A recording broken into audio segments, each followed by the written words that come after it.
Welcome to today's class of intermediate microeconomics. And today we're going to discuss a lot of theory on utility and choice, but we start from practice. So once in a while, when you go shopping on the street in the city center of Groningen, what may happen to you is that you meet a beggar, and the beggar will ask you for money. And you need to consider whether to give the person money or not. And you may be tempted to do so, but you may also consider that the person may not spend the money on the things that help him, like healthy food or a place to stay at night, but on bad things that are not in the person's self-interest, like alcohol or drugs. So you might prefer to give the person an apple or something healthy instead of just plain money. Often you don't have the opportunity to do so, and then it may also be an easy excuse not to give the person anything and not to help him. So we have something like this at large in the US, which is the food stamp program, or nowadays called the SNAP program, the Supplemental Nutrition Assistance Program, and this program is large. And what does this program entail? It gives in-kind transfers, so not money, but vouchers to the poor, and the poor can use these vouchers for food and housing, so things that are considered to help them. And they enjoy a much more political support often than cash transfers, for the specific reason that voters might think that the poor people, if they just receive cash, will not spend them on food and housing. So by giving them vouchers instead, the idea is that the poor are forced to spend them on food and housing. So, and the food stamp program is large, and does it also help? So then we turn to microeconomic theory. What does microeconomic theory says about the effectiveness of the food stamp program? And what does the empirical evidence say? Fortunately, we have empirical researchers, very fine empirical researchers, who examine this question and write a paper on this to report to us the results. Before we go to the results, first an impression how important the food stamp program, or the Supplemental Nutrition Assistance Program, is in the US. I have a graph for you about the development in the last 20 years, and you can see that in 2013, 15% of all Americans, so more than 40 million American people, were on the food stamp program. It has gone down slightly afterwards, but even in 2019, 35 million people in the US were dependent on this program. And the share of the US population participating is more than 1 out of 10. So what is the impact of the food stamp program on food spending? So what it's supposed to do? We will address this question today, because today we are going to get into the question of what is the optimal choice given the preferences that people have. So in the last lecture we dealt with preferences, and now we bring in some new elements. So we bring in prices, we bring in people's income, and then we maximize utility given people's preferences. We maximize utility given the prices and given people's income.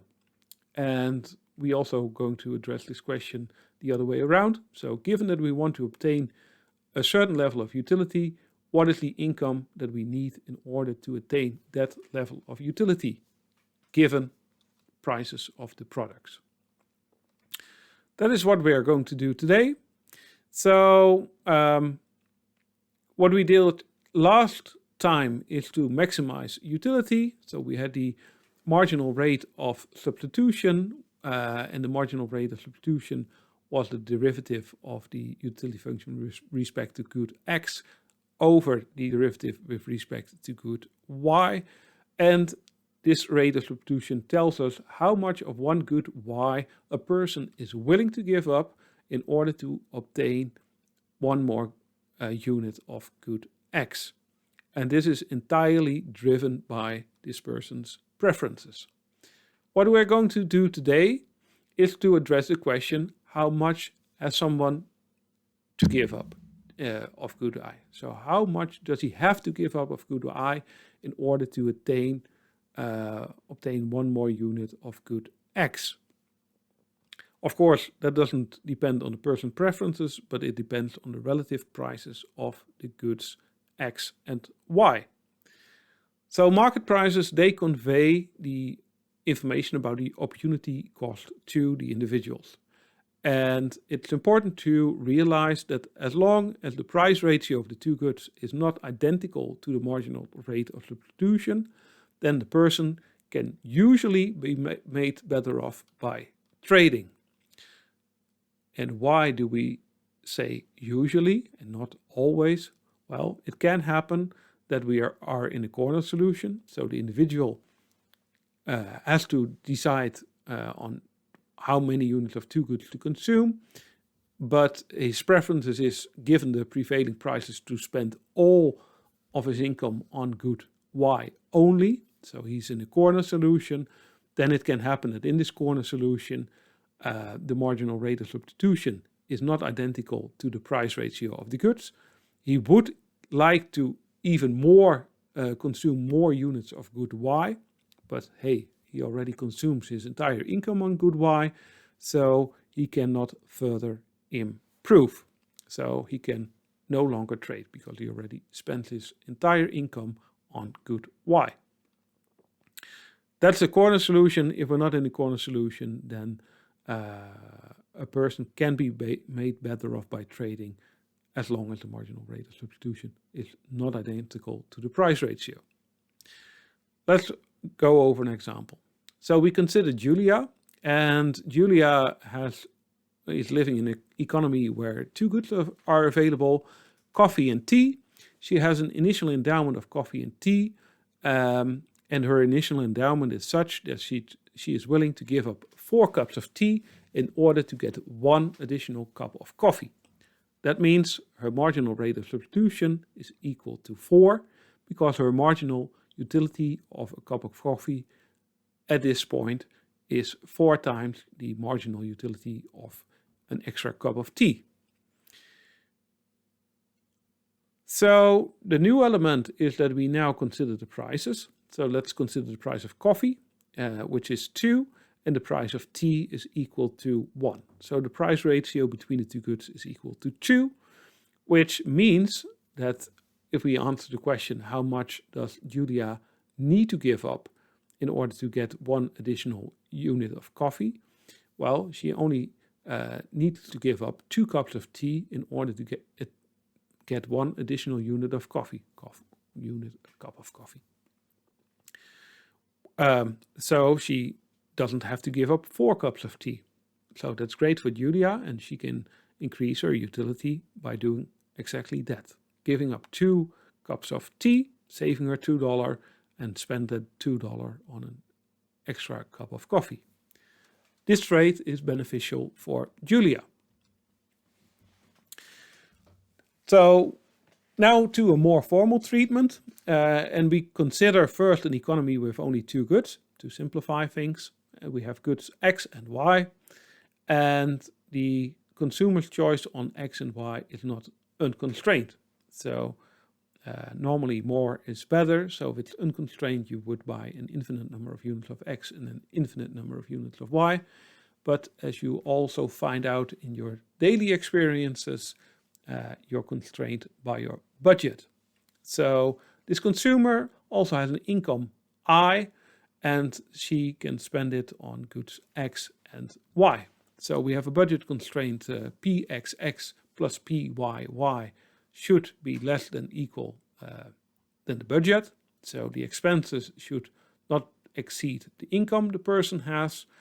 And in practice, we assume that the consumer cannot save to the next period.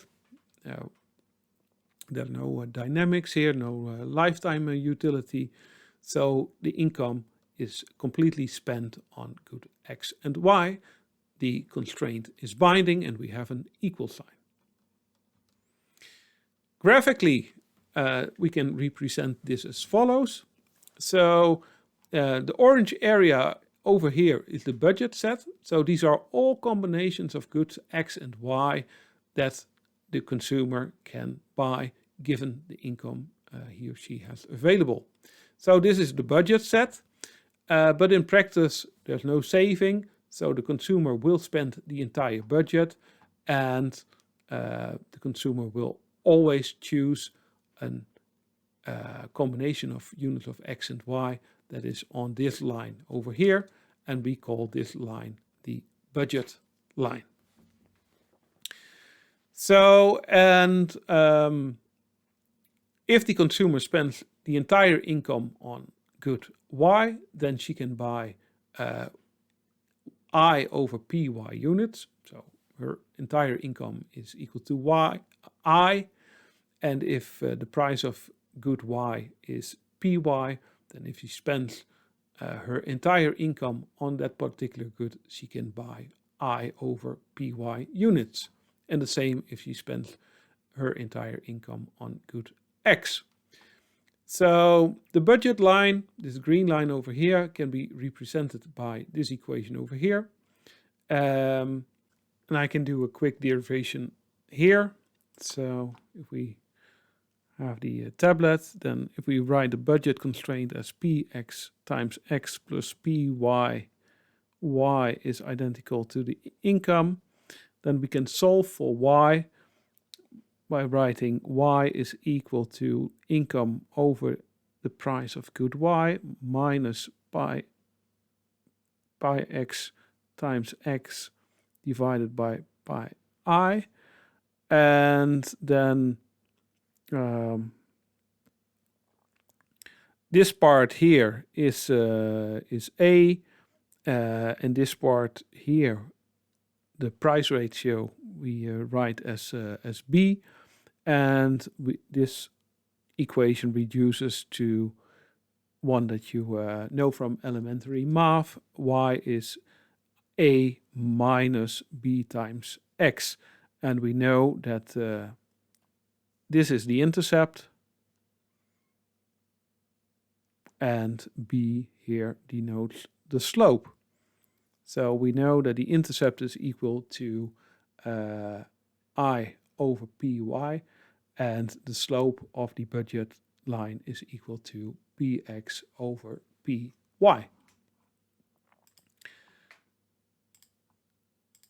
Okay, so now we know how we arrive at the equation for the budget line, with this being the intercept and this being the slope.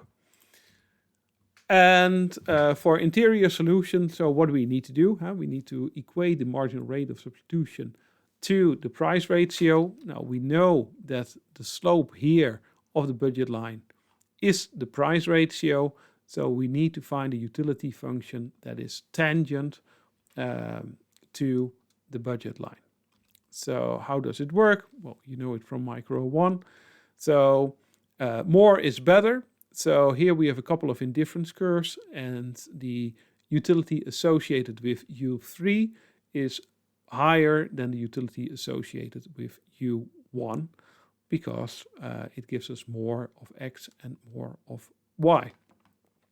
So if we consider this indifference curve U1, then it intersects with the budget line at point A, giving us utility level U1. But we can attain a higher utility level given that this is our budget set, because we can also reach the higher utility level U2. It's a higher indifference curve, because if we do not consume, if we don't buy the combination of X and Y represented by point A, but the combination represented by point B, then we're at indifference curve U2, giving us utility U2, which is more than U1. So we are better off. We cannot reach the combination C because our income doesn't allow that. Point C is not part of our budget set. So we would like to attain utility level U3, but we cannot because we are constrained by our income. So U2 is the maximum utility that we can reach given our budget, and we can reach this utility by consuming the combination of X and Y represented by point B, and point B is exactly the point where the indifference curve is tangent to the budget set.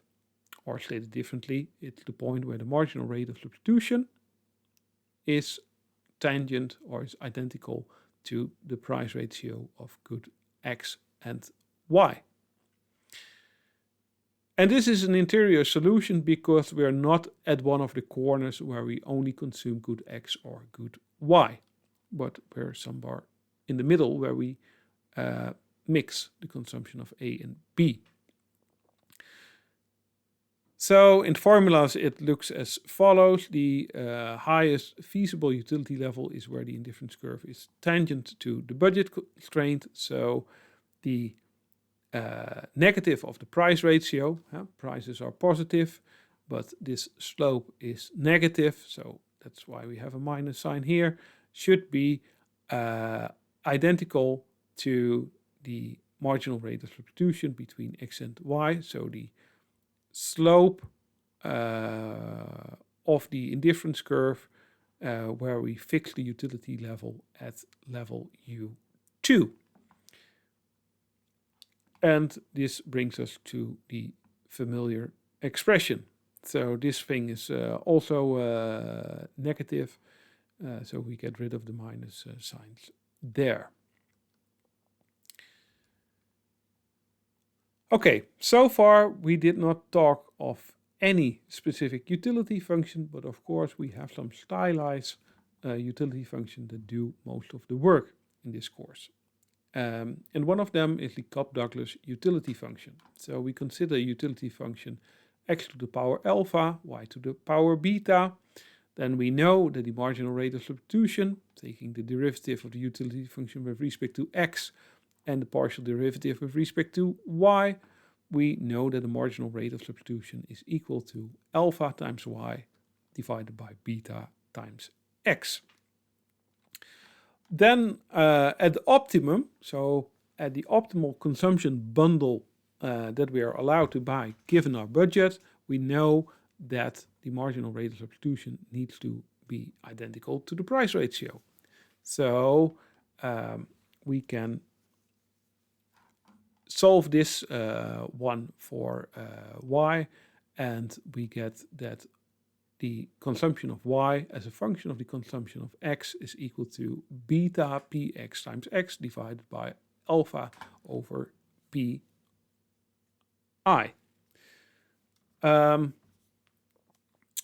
So yeah, I can also show that. So let's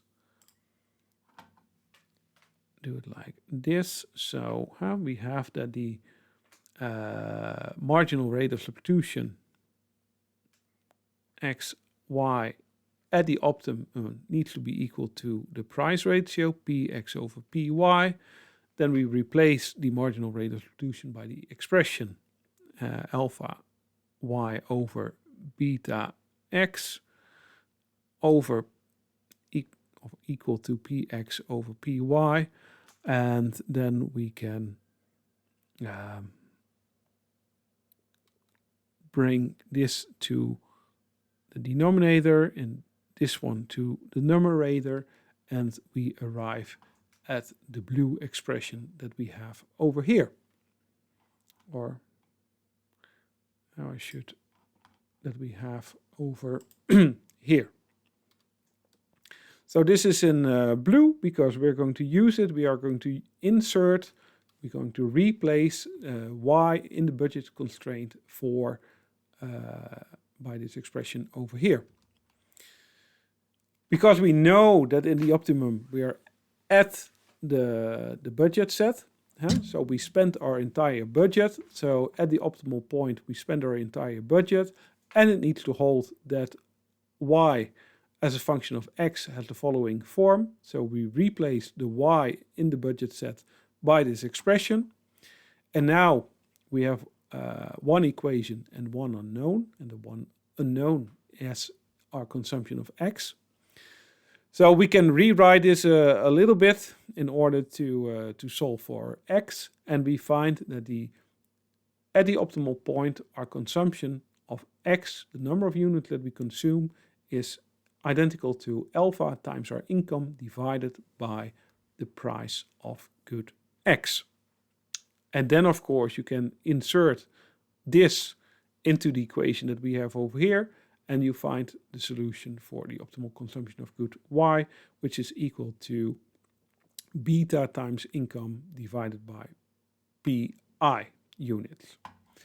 And this expression is very particular to Cobb-Douglas. So if we keep in mind this expression for x over here, then and let me repeat it for convenience. So for Cobb-Douglas, the optimal consumption of good x is alpha times income divided by px.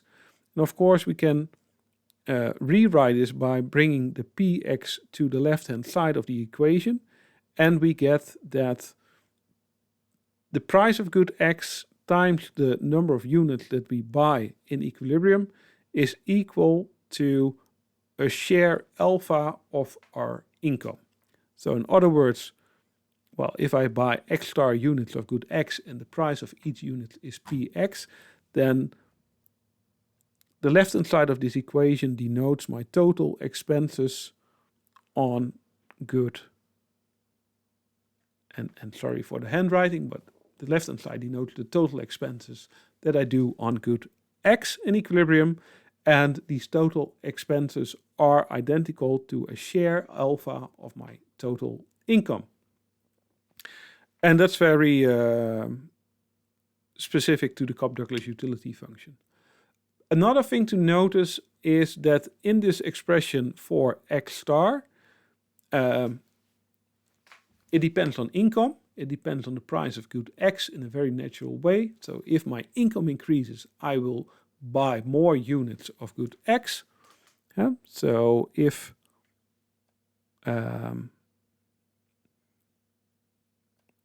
my income goes up, then my consumption of good x will go up as well.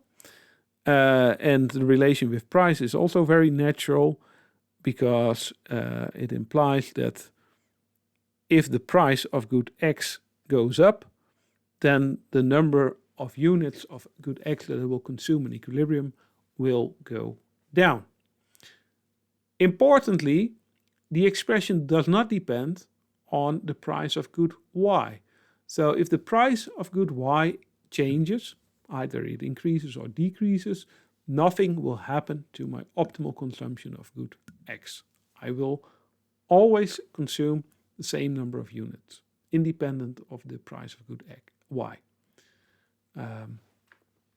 And this is because I will always spend a fraction alpha I of my income on good x. So if my income doesn't change, that fraction will stay the same, or that amount will stay the same, so my total expenses on good x will stay the same.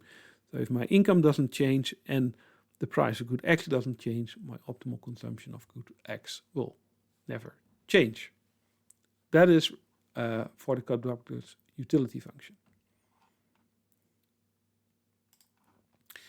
Now, graphically, it looks as follows. So the Cobb-Douglas utility function brings you to an interior solution, and the optimal consumption of good x and y are as follows. And then we can take the ratio of these two expressions, and if we divide beta I over py by alpha I over px, then the income levels y, they drop out, and a ratio in which we consume good x and good y in equilibrium depend on the price ratio of good X and good Y. So what we observe here is that the ratio in which we consume good X and good Y, given the Cobb-Douglas function, does not depend on income, because the income doesn't appear in the right-hand side here. And it does depend on the relative prices of good X and good Y. So it depends on the price ratio of good X and Y. What does that mean? That it doesn't depend on income, but only on the price ratio. It means that the Cobb-Douglas function is homothetic. So, and I think that will be in the next one. Yeah, so now suppose that our income increases. So we used to have an income of Y. Now our income gets topped up with delta.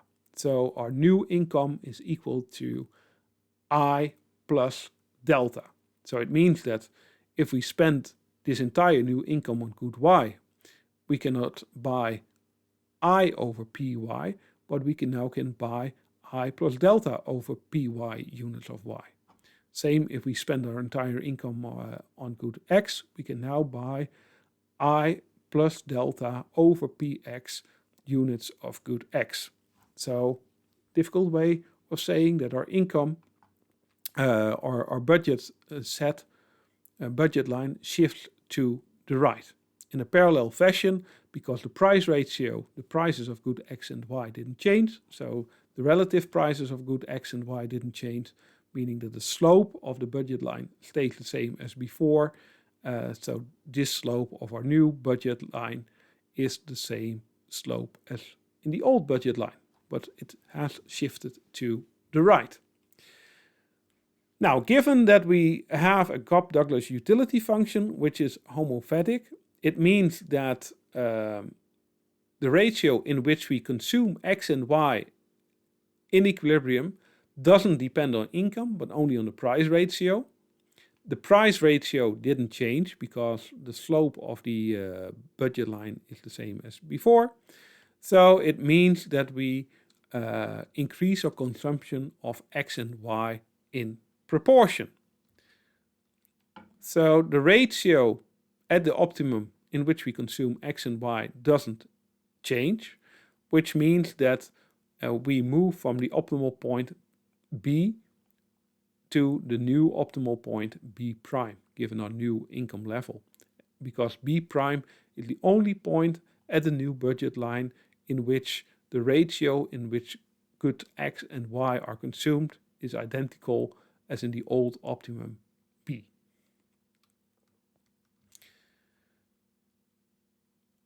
And, well, you can just replace the income in the old expression by the new income, I plus delta, and you get the new consumption levels.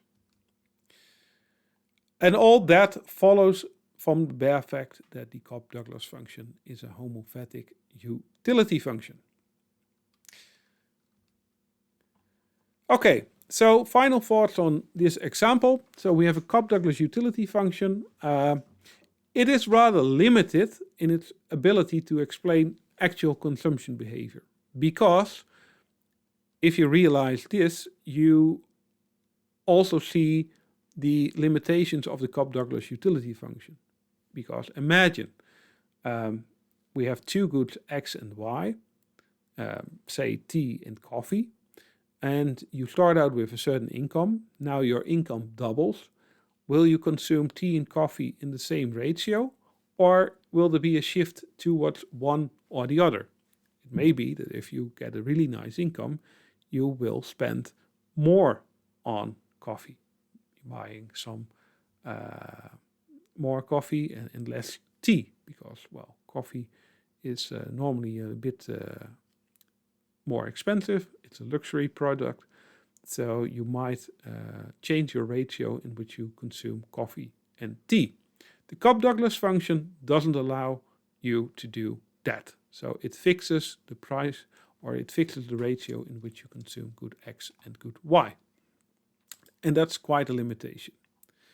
Because the share of income devoted to a good often does change when economic conditions change, and then you might want to have a more general function that accommodates for that. So another question is, does the tangency condition necessarily need to hold at the optimal choice, given that we assumed monotonicity? No, it holds in most cases, but not in all. So to see some cases in which it doesn't hold, and I already referred to that at the beginning of the lecture, is one exception is when you have perfect substitutes. So if two goods are perfect substitutes, then you have a linear utility function, and the marginal rate of substitution between the two goods is equal to alpha over beta. And we arrive at a corner solution where only one of the goods is consumed, because we have straight utility or straight indifference curves. So, and the budget line is similar as before, but now we have straight indifference curves described by this utility function over here. The slope of this indifference curve depends on how we choose our constants alpha and beta. But either the slope of the indifference curve is steeper than the slope of the budget line, or this slope is more shallow. Now, this is a situation where the slope of the indifference curve is steeper, meaning that we are willing to give up a lot of units of y in order to get slightly more units of x. So our preferences really favor good x. This is what this steep indifference curve means. If we look at the budget line, okay, we need to give up units of y in order to get more units of x, but the price ratio is more favorable towards consuming more units of x. So we need to give up some y, but we can get a reasonable amount of x for that. Now, if this is your indifference curve, if this indifference curve describes your preferences, you are willing to give up a lot of y in order to get a little more of x, yeah, then you can increase your utility by not consuming good x or not consuming good y at all, and consuming the consumption bundle that's exactly here. You spend your entire income on good x. So you maximize your utility at point A, then you reach a utility level U3, which is more than U2 and U1. And also at this point, it still holds that the marginal rate of substitution given by your indifference curve, the slope of the indifference curve in absolute value, is still larger than the price ratio of good x and y, which is given by the two prices and the budget line. So this is one exemption to the tangency rule. A second exemption is when the goods are not perfect substitutes but perfect complements. So you get these hooked indifference curves. So in the case of perfect complements, your utility function looks as follows. Your utility is identical to the minimum of alpha times x and beta times y. And your marginal rate of substitution is either 0, infinity, or undefined. So here the slope is equal to infinity. So you're willing to give up a lot of y to get a very small amount extra of x, or actually none. So it's really a limiting value. And at point A, then it's undefined. So at point A, you have this kink, and the derivative of the indifference curve is not defined at point A. And here, the slope of the indifference curve is identical to 0. It's perfectly horizontally flat. So no matter what the prices are, the optimal rule is that you choose x and y such that alpha times x is exactly identical to beta times y. Because, well, if one is larger than the other, it pays off to reduce the one in order to get a little bit more of the other, because your utility is defined by the minimum of the two. So here we're not in a corner solution, so we don't spend our entire income on only x or y. But if this brown curve is our budget line, and the slope of this line is given by the price ratio, which has a certain negative value, then at the optimum consumption bundle, the marginal rate of substitution is not identical, or the slope of this budget line is not identical to the slope of the indifference curve, because the derivative of the indifference curve is undefined here.